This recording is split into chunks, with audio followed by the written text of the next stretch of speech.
ना खाना, ना पानी और ना ही बिजली। इसराइल की किसियानी फौज से इसी की तवक्को थी।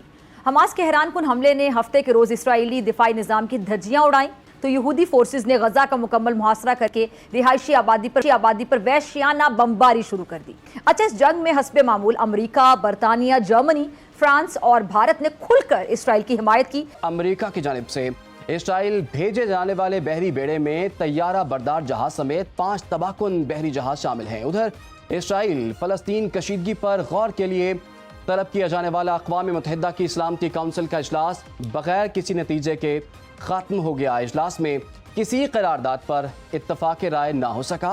कब तक एक जुल्म की इंतहा होती है, somebody has to burst out। और जिस तरीके से उन्होंने ये रिएक्शन दिया, दिस शोज कि कितनी फ्रस्ट्रेशन है मजलूम पैलेस्टाइनियंस में, जिस तरीके से उनको एक कन्फाइंड जेल में रखा गया है, उनके हर किस्म के जुल्म, और फिर मस्जिद अक्सा में जो कुछ होता है जो कि कोई मुसलमान उसको एक्सेप्ट नहीं कर सकता। There are the reasons why they have done it. आप रोज़ाना उनको मारे, मस्जिद अक्सा में जाके मारे, तबाह कर दें वहाँ का सब कुछ, और मुसलमानों के लिए। और यहाँ पर एक और यूनाइटेड नेशन को ये देखें कि why United nation came into being, कि मुल्कों के कॉन्फ्लिक्ट को आपने रेजुलेट करना है, ठीक करना है, सुलझाना है उनको। अगर आप बड़ी ताकतों के हाथ में खेलते रहेंगे तो फिर यही होगा जो व्हाट इज हैपनिंग। दुनिया में 2 इस वक्त इश्यूज हैं, कश्मीर और पैलेस्टाइन। दोनों अगर ये रिजॉल्व होते हैं, आप देखें दुनिया में टेररिज्म खत्म हो जाएगा। क्योंकि जब मजलूम के पास कोई और चीज़ नहीं है तो वो कोई ना कोई तरीका ऐसा अनकन्वेंशनल इस्तेमाल करेगा जिससे वो पावरफुल को आप देर कर सके, और ये उन्होंने करके दिखा दी है। They have proved. इजरायली बमबारी के बायस अब तक 1,23,000 से जायद फलस्तीनी जो हैं वो बेदखल हो चुके हैं। मुसलमानों के सीने पर मूंग दली जा रही है, दादा नहीं इसको। अब सवाल यह है कि क्या मुस्लिम ममालिक फलस्तीनियों पर होने वाले मजालिम खत्म कराने में कामयाब हो जाएंगे? तो मैं समझता हूँ कि ये एक उम्मीद अफजा लम्हा है कि अगर इसको आलम इस्लाम के हुक्मरानों ने मिलकर इस्तेमाल किया तो ये क़ज़िया, ये मसला अब हल हो सकता है। ख़तरा यही है कि अगर आलम इस्लाम इंतशार का शिकार रहा, कन्फ्यूजन का शिकार रहा और किसी एक चीज़ पर, एक फार्मूले पर मुत्तफ़िक नहीं हो गए तो अमेरिका और इसराइल को मज़ीद मज़ालिम का और फिर एक एक इस्लामी मुल्क को तबाह करने का मौका मिलेगा। मैं समझता हूँ कि पाकिस्तान को लीड करना चाहिए। ईरान भी खड़ा है, तुर्की भी खड़ा है, सऊदी अरब भी बात कर रहा है।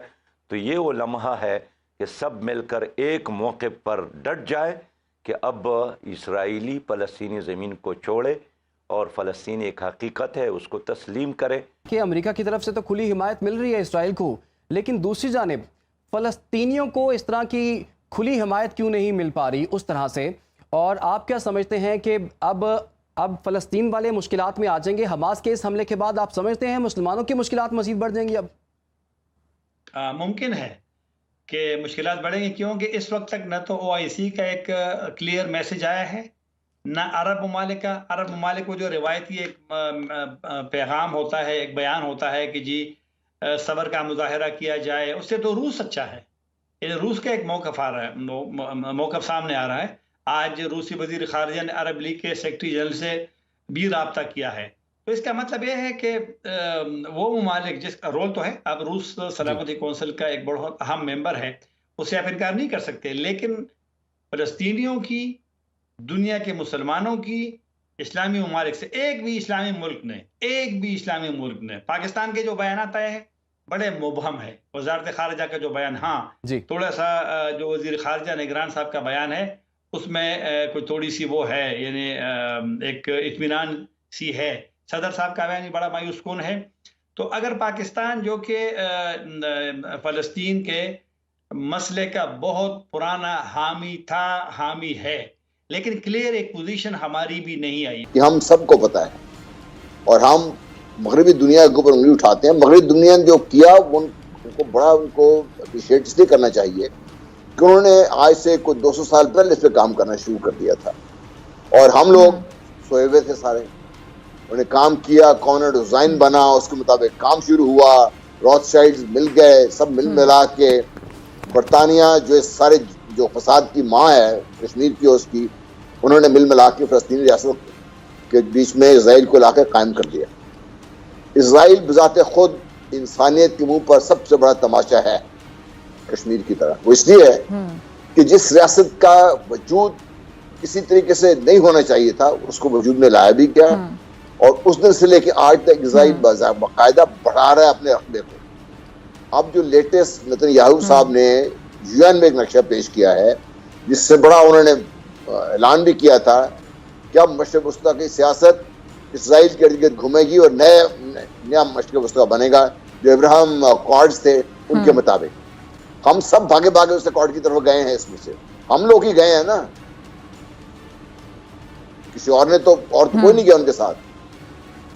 अब इसराइल को जो उन्होंने पेश किया वहां पे यूएन में, तुमने कहा जी कि जो नक्शा देखिए आप उसका, नक्शे में गजा का या फलस्तीन का कोई क़याम का उसकी कोई जगह ही नहीं है, वहां पे खत्म कर दिया उन्होंने उसको नक्शे पेश किया। बात यह है कि जब तक आपको खुद ये समझ नहीं आएगी कि लीबिया खत्म हो गया, सीरिया का बेड़ा गर्क करने के लिए ट्रंप साहब ने जाते जाते गोलान हाइट्स को तोहफतन इसराइल के सामने पेश कर दिया। आज से हफ्ता पहले सीरिया में ड्रोन स्ट्राइक हुई है, 100 बंदे मारे गए, 100 से ज्यादा बंदे बेहिसाब जख्मी हुए। हमारे यहाँ किसी ने जिक्र किया, पता चला क्यों हुआ इस सारा कुछ। मैं इसलिए बात कर रहा हूँ, मुनाफिक वो नहीं है, मुनाफिक हम है, वो ठीक कर रहे हैं जो कुछ कर रहे हैं।